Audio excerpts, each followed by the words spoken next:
भगवत गीता के दूसरे अध्याय के 16वें श्लोक में कहा गया, नासतो विद्यते भावो ना भावो विद्यते सतः उभयोरपि दृष्टो अंतस त्वन्योस्तत्वदर्शिभिः।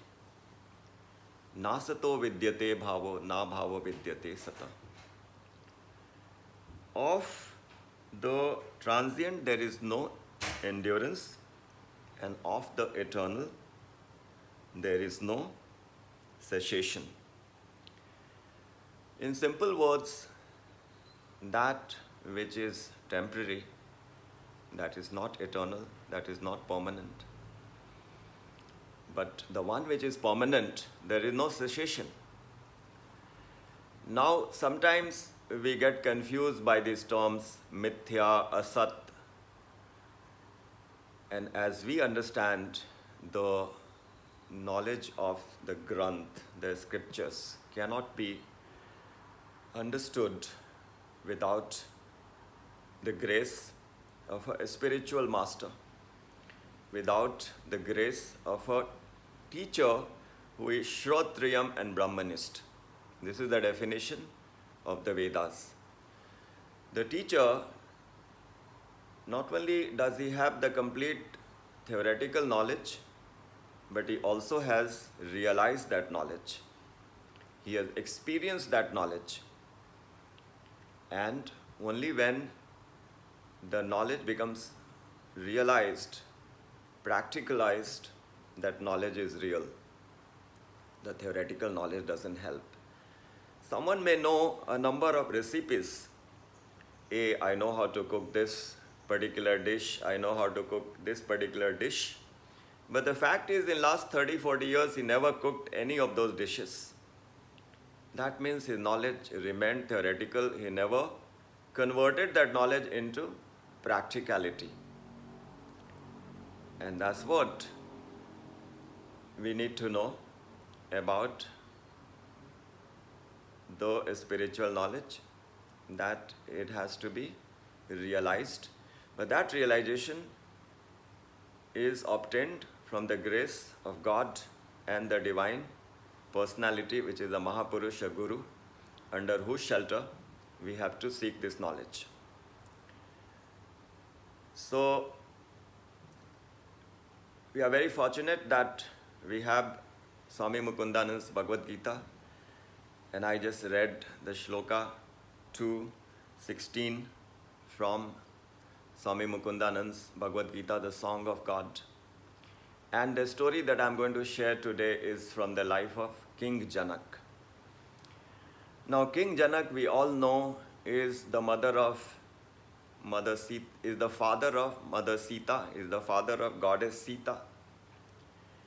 And we also know that King Janak had a most opulent kingdom. His opulences are very well known.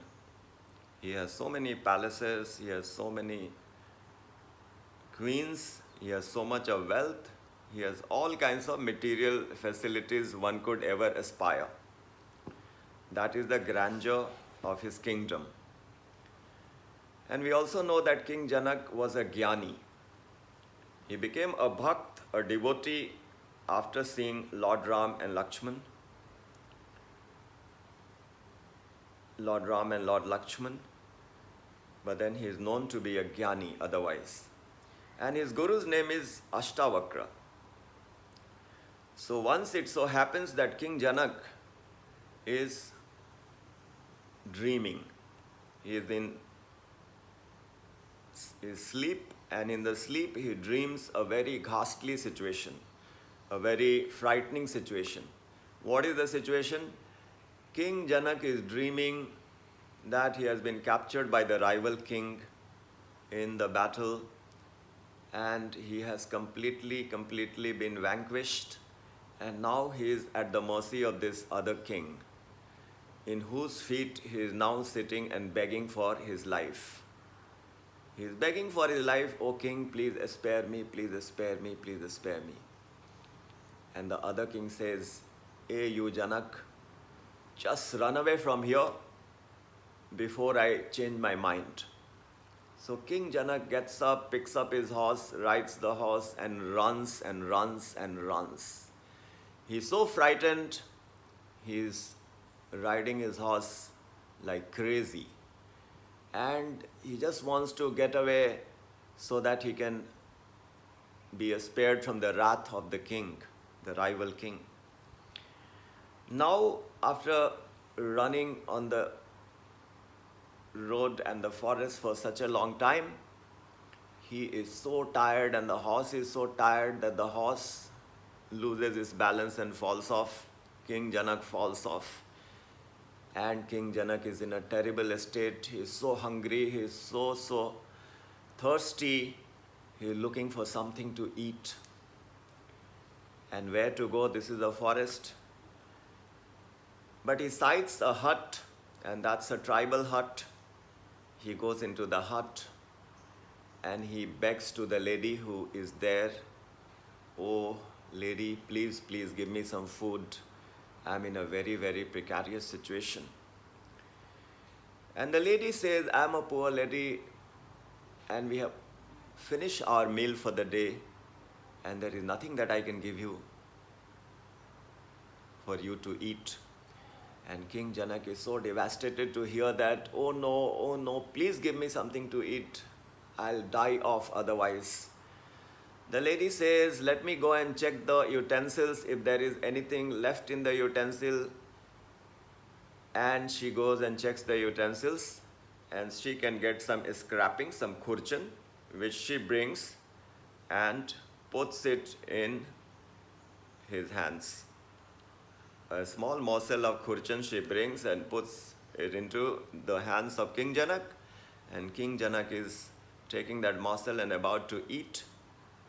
But an eagle came flying, snatched that morsel and went away. That eagle went away and sat over a drain and dropped that morsel in the drain. When King Janak saw that, he started wailing. He started crying very loudly. And when he was crying so loudly, in such a state of misery, he woke up. And when he woke up, he found himself, what a ghastly, what a miserable dream it was. Now the question is haunting him, which Janak is real? The Janak of the dream, or the Janak which has this opulent kingdom, or the Janak which has so many queens? And this question torments him. He approaches his Guru Ashtavakra, who tells him the same what is spoken of in Bhagavad Gita. Na sato vidyate bhavo, na bhavo vidyate sato. Janak, for something to be called permanent, it has to be eternal. For something to be called real, it has to be eternal. Because King Janak's question was, which is the real Janak? The one in the dream, frightened to his core, begging for his life from the other king, begging for a morsel of food, or the King Janak which has such an opulent kingdom with so many queens and with so many palaces? So Ashtavakra is telling, both the Janaks which you described are not real, they are unreal. Because they are temporary. The opulence of the kingdom is also temporary, and the dream Janak, the Janak in the dream, is also temporary.